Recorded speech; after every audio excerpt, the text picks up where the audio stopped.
On a bright Sunday morning, I arrived at church earlier than usual. The sun was gentle that day, the kind of sunlight that feels warm but peaceful, like the world itself was moving a little slower. I stood by the gate of the church compound, watching people walk in. Some were greeting each other with warm hugs, some were laughing softly like they had known each other for years, and others, like me, were just quietly walking in with their thoughts. I leaned slightly against the gate and pulled out my phone, not because I had something important to check, but because pretending to scroll through my phone somehow made standing there alone feel less obvious. But if I'm being honest, I wasn't really reading anything on that screen. My eyes were moving, but my mind was somewhere else. I was hoping that maybe, just maybe, someone interesting would walk up to me and say hello. Not in an awkward way, but in that simple, natural way that starts conversations you never expect. I told myself it was silly. After all, people don't just walk up to strangers anymore. But still, I waited. And then I saw him, a young man walking toward the church gate. Tall, calm, not rushing like everyone else. There was something about the way he walked that felt steady, like he wasn't trying to impress anyone. He looked up briefly, and our eyes met for a split second. I quickly looked back at my phone. My heart did something strange. It wasn't racing. It was more like a small, quiet shift inside me, the kind you notice but can't explain. I told myself not to overthink it. But then, he walked closer than I expected. And before I could pretend to be deeply focused on my phone again, I heard a voice beside me. "Excuse me?" I slowly looked up. He had kind eyes, not the type that quickly scan your face and move on, the type that actually stay there, listening. For a second, neither of us said anything. Then he smiled softly. "Good morning," he said. Something about his voice was calm, not loud, not overly confident, just steady. And maybe because I suddenly felt shy, or maybe because I didn't want him to think I had been hoping someone would talk to me, I acted uninterested. I nodded politely but didn't say much. I glanced back at my phone like I had something very important to do. He tried saying something else, but I kept my responses short, almost distant. And after a moment, I did the easiest thing I could think of.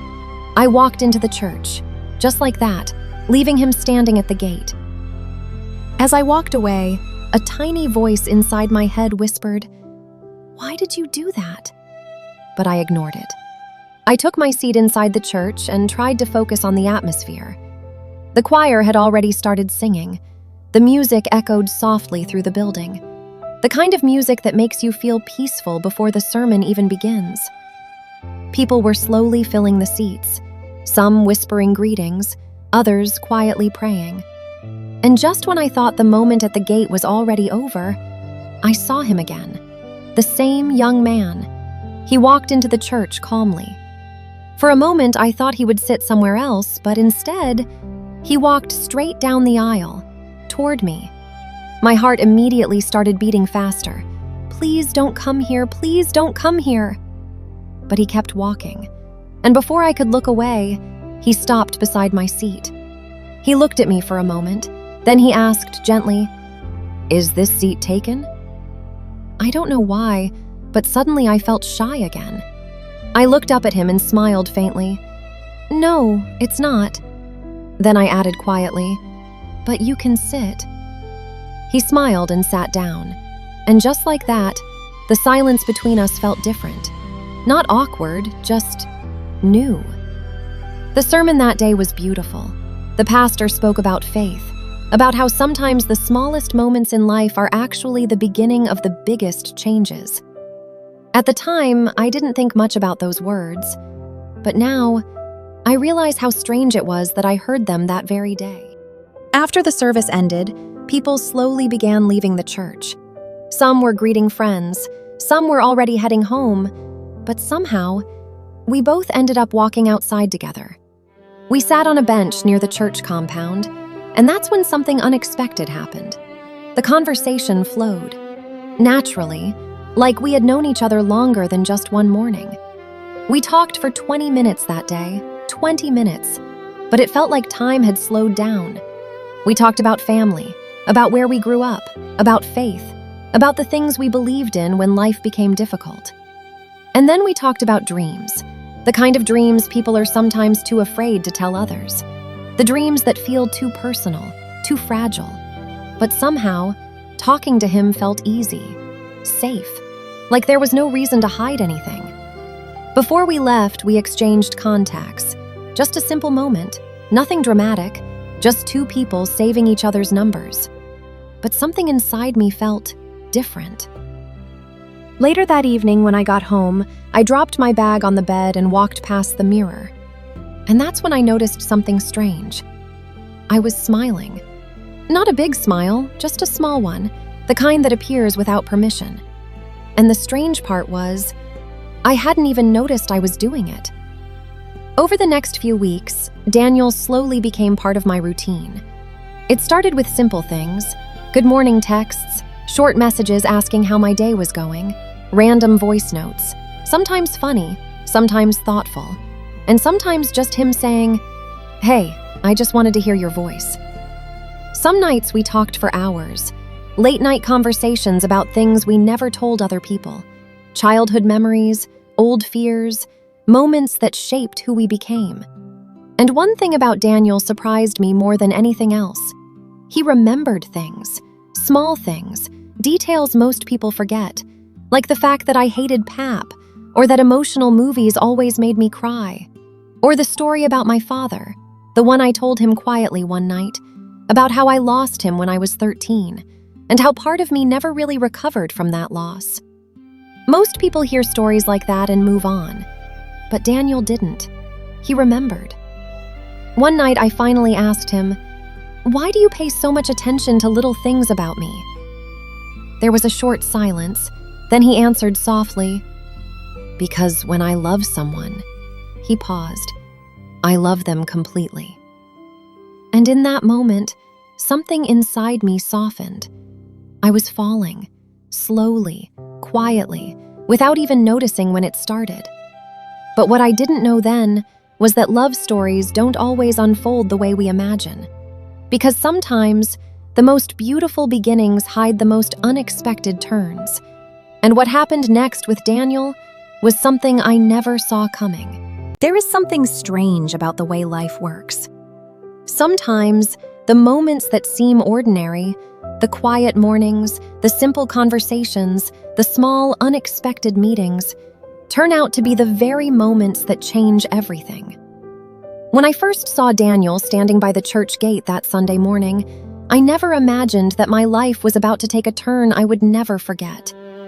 Back then, he was just a stranger, just another face in a crowd of people walking into church. But life has a mysterious way of weaving people together in ways we don't understand until much later. And if someone had told me then that the man I had just met would become the greatest love of my life, I probably would have smiled politely and continued walking. Because sometimes the most important people in our lives arrive quietly. No announcements, no warnings, just a moment. And suddenly, nothing is ever the same again. But what I didn't know then, what I couldn't possibly have known, was that the love story Daniel and I were about to begin would also become the most painful chapter of my life. Because some love stories don't end the way we expect them to. Some love stories teach us something deeper than happiness. They teach us how strong the human heart can be, even when it is breaking. And ours would become one of those stories. It started slowly. Daniel and I didn't suddenly become close after that first Sunday. At first, it was just small moments. A smile when we saw each other. A polite greeting after church service. Occasionally, we would walk out of the church compound around the same time. Nothing dramatic, nothing unusual. But there was something comfortable about being around him. Daniel had a calm presence. He wasn't loud or overly confident like some of the other men at church. Instead, he listened more than he spoke. And when he did speak, his words always felt thoughtful, genuine. As weeks passed, our conversations grew longer. What began as simple greetings slowly turned into real discussions. We talked about everything: family, work, faith, dreams, and those strange little things about life that only seem interesting when you're talking to the right person. I remember one Sunday afternoon when we stayed outside the church gate talking long after most people had left. The sun was beginning to set. The sky had that beautiful golden color that only appears for a few minutes before evening arrives. Daniel leaned against the fence, looking thoughtful. "You know something?" he said suddenly. "What?" I asked. "I think the best conversations happen when you're not planning them." I laughed. "That's a strange observation." He shrugged. "But it's true." Then he looked at me in a way that made my heart skip slightly. "Take this conversation, for example." I felt my cheeks grow warm. "What about it?" Daniel smiled. "If someone had told me this morning that I'd still be standing here talking to you an hour after church ended, I probably wouldn't have believed them." I smiled back. "Well, maybe that means it's a good conversation." He nodded slowly. "Yes, it is." There was a short silence between us. Not an awkward silence, just one of those quiet pauses where two people are both thinking but neither wants to rush the moment. Then Daniel took a deep breath. "Can I ask you something?" "You just did," I replied playfully. He chuckled. "Okay, can I ask you something important?" Now I was curious. "All right." Daniel rubbed the back of his neck nervously. And that was when I realized something. Daniel wasn't usually nervous, but right now, he clearly was. He looked down at the ground for a moment before finally meeting my eyes again. "Would you like to go out with me sometime?" For a second, the world felt quiet. The distant sound of birds, the faint breeze moving through the trees. Everything seemed to fade into the background, because in that moment, all I could see was Daniel standing there, waiting for my answer. And strangely enough, part of me had been expecting this question. Not because Daniel had been obvious about his feelings, but because sometimes you can feel when something meaningful is slowly growing between two people. I smiled softly. "Yes, I would." Daniel's face immediately brightened, and just like that, our story truly began. Daniel kept things simple. He didn't take me somewhere fancy or expensive. Instead, he suggested a small cafe just a few blocks away from the church. It was one of those cozy places where the lighting was soft and the atmosphere felt warm. The kind of place where people could sit for hours talking without noticing how much time had passed. When we arrived, Daniel held the door open for me. A small gesture, but somehow it felt thoughtful. We sat near the window where we could see people walking outside along the street. At first, there was a tiny bit of nervousness between us. Not uncomfortable nervousness, just that natural feeling two people have when they are beginning something new. Daniel ordered coffee, I ordered tea, and then we started talking. What surprised me the most about Daniel was how easy it was to open up around him. Within the first 20 minutes of our conversation, we had already shared things that most people usually take weeks to reveal. Childhood memories, embarrassing stories, dreams about the future. Daniel told me about how he had always wanted to start his own business someday, something small but meaningful. "I don't want to spend my whole life working for someone else," he said. "I want to build something that actually means something to me."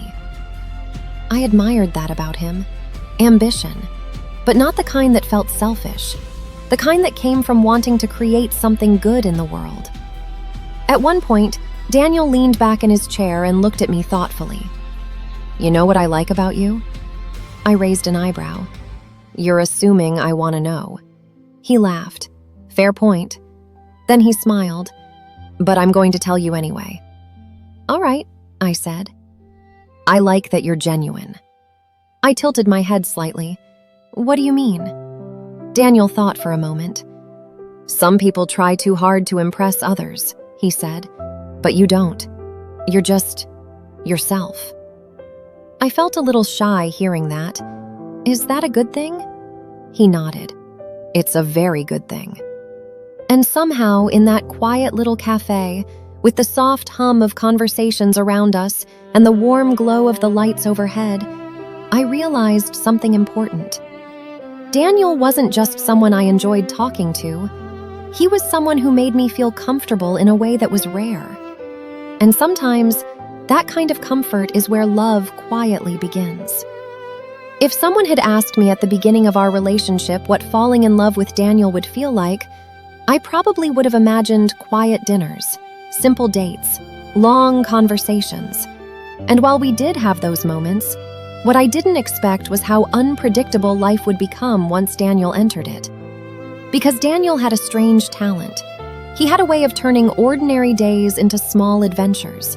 And somehow, every time I thought I understood him, he surprised me again. About 3 weeks after our first date, Daniel called me early one Saturday morning. His voice sounded unusually energetic. "Are you busy today?" he asked. "Not really," I replied, still half asleep. "Good," he said. "Pack a small bag." I sat up in bed immediately. "A bag?" "Yes." "For what?" Daniel paused for a moment. "That's part of the surprise." I laughed. "You're being suspicious." "Trust me," he said calmly. "I'll pick you up in 30 minutes." Before I could ask another question, he hung up. For the next half hour, curiosity kept racing through my mind. Where were we going? What had Daniel planned? When he arrived, I stepped outside and saw his car parked near the street. He leaned out of the window and smiled. "Ready?"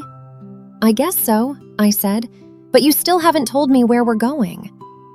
Daniel only started the engine. "You'll find out." We drove for almost 2 hours. At first, I tried guessing our destination. "A beach?" I suggested. Daniel shook his head. "Nope." "A restaurant?" "No." "Then at least give me a hint." Daniel smiled. "Somewhere peaceful." Eventually, the busy city roads disappeared behind us. Tall buildings turned into open fields. The air felt fresher. The sky seemed wider. Finally, Daniel pulled into a quiet countryside area surrounded by rolling hills. I stepped out of the car and looked around. The view was breathtaking. Green fields stretched endlessly in every direction. A small river flowed quietly nearby, and the wind moved gently through the tall grass. I turned to Daniel. "You brought me here?" He nodded. "Sometimes people forget how beautiful quiet places can be." We walked along a small path beside the river. For a while, we didn't speak. We just enjoyed the peaceful sound of flowing water. Then Daniel suddenly pointed toward a small wooden boat tied near the riverbank. "You know how to row?" he asked. I stared at him. "You're serious?" Daniel laughed. "Come on." Before I could protest, he was already untying the boat. And just like that, our quiet walk had turned into an unexpected adventure. Daniel sat at one end of the boat, rowing carefully while I watched the scenery pass around us. "You've done this before, haven't you?" I asked.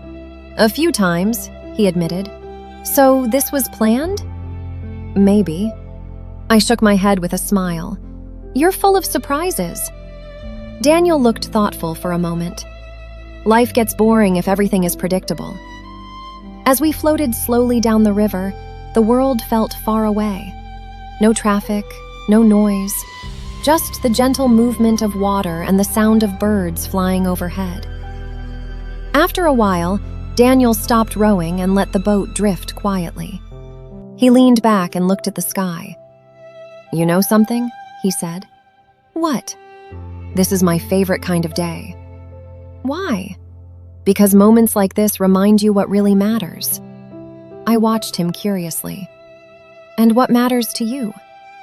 Daniel turned his head toward me. "Good company." My heart warmed slightly when he said that. And in that quiet moment, something inside me realized that I was falling deeper for him.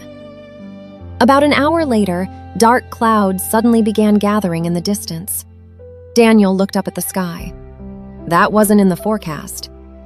Within minutes, the wind became stronger. The calm river began rippling.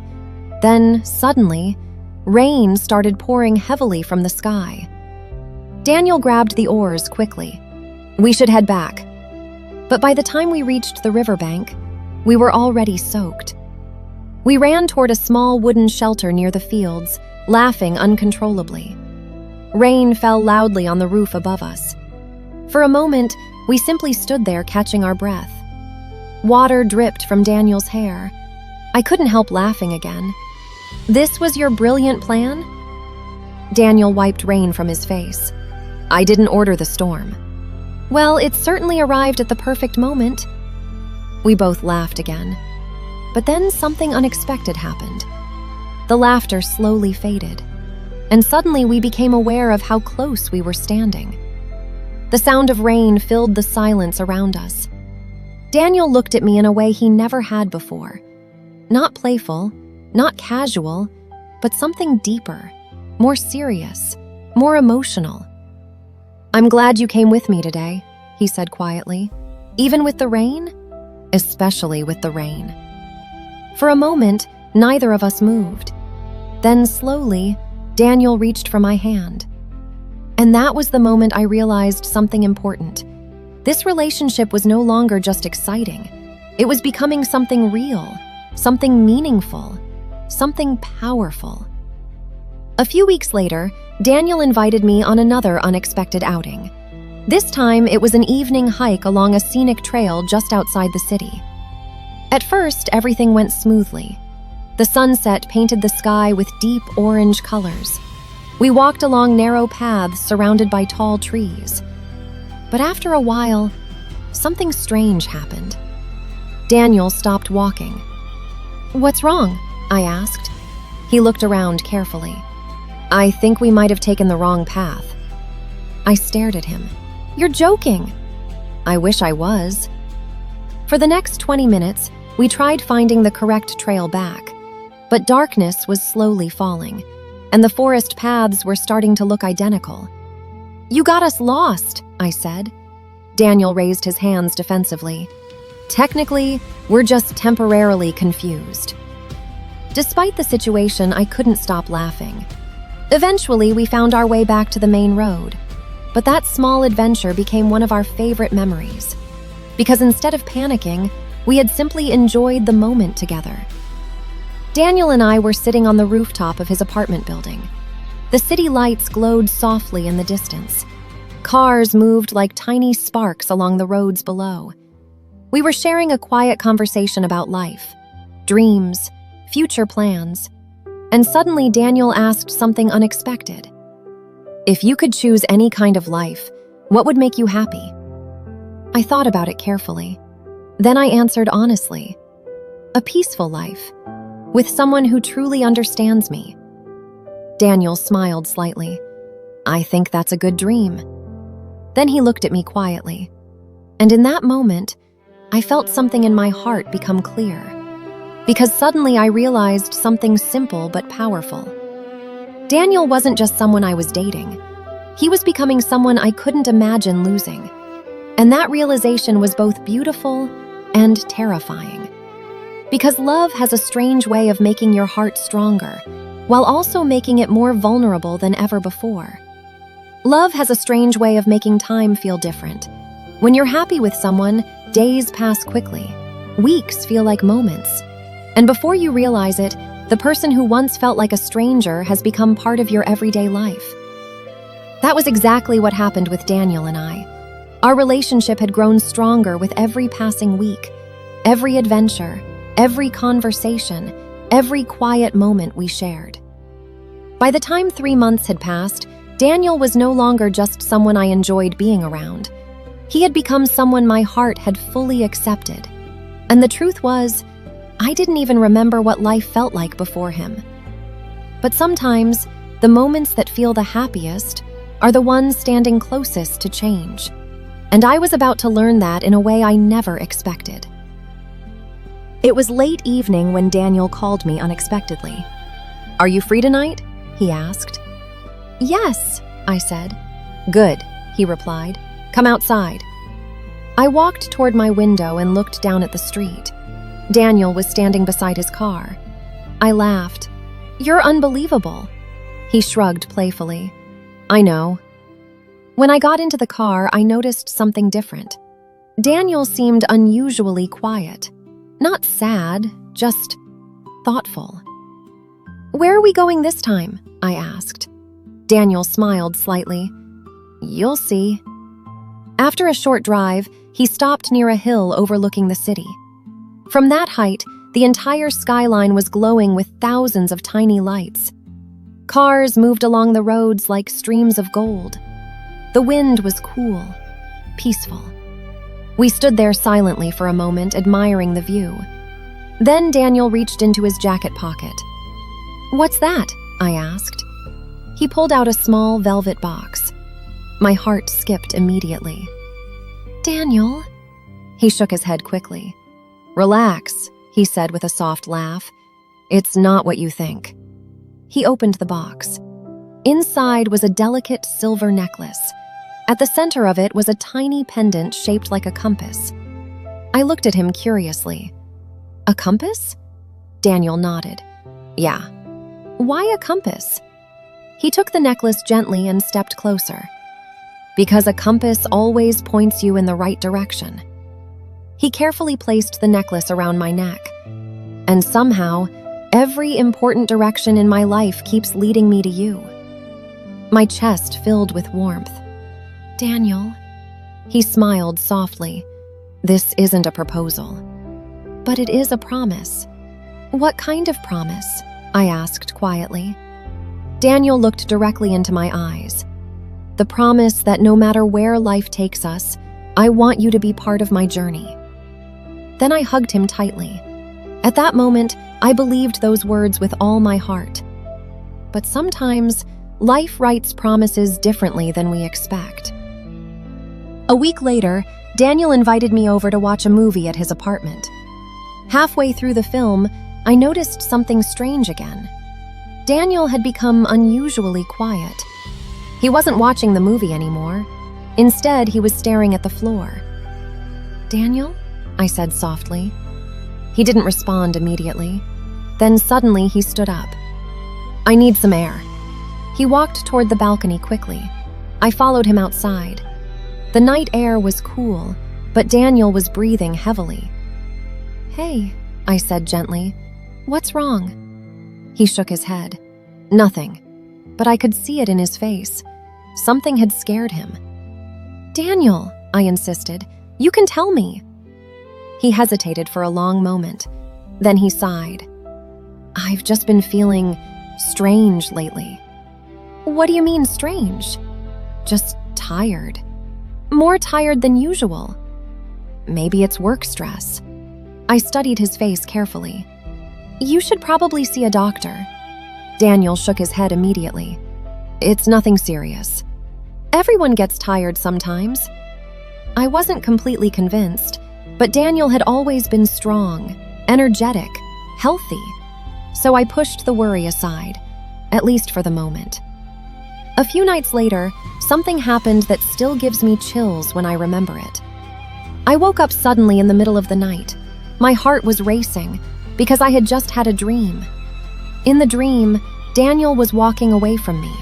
I was calling his name, running after him, but no matter how fast I ran, I couldn't reach him. He kept getting further away, until eventually, he disappeared into the darkness. When I woke up, my chest felt heavy. It was just a dream. That's what I told myself. Just a dream. But the strange thing was, that uneasy feeling stayed with me for the rest of the night. 2 weeks later, Daniel and I decided to go hiking again. This time, the trail was easier. The weather was perfect. Everything felt normal. Until suddenly, Daniel stopped walking. He placed his hand against a nearby tree. "Daniel?" He was breathing hard again. "You okay?" I asked quickly. "Yeah," he said, forcing a smile. "Just need a second." But this time it took longer for him to recover. Much longer. And when we finally continued walking, I noticed something I hadn't seen before. Daniel looked tired. Not the normal kind of tired, but the kind that comes from something deeper, something physical. something wrong. Later that evening, I finally confronted him. "Daniel, something is going on." He looked confused. "What do you mean?" "You've been coughing. You've been getting tired easily. And today on the trail, you could barely breathe." Daniel stayed silent for a moment. Then he sighed.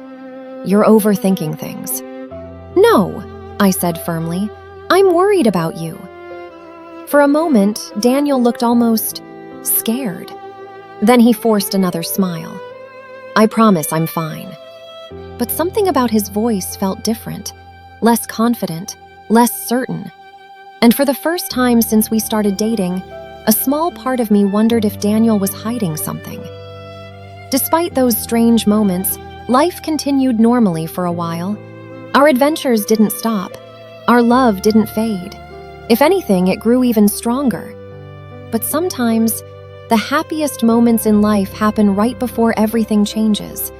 And soon, Daniel was about to receive news that would change both of our lives forever. News that would test our love in ways we never imagined. And when the truth finally came out, nothing would ever be the same again.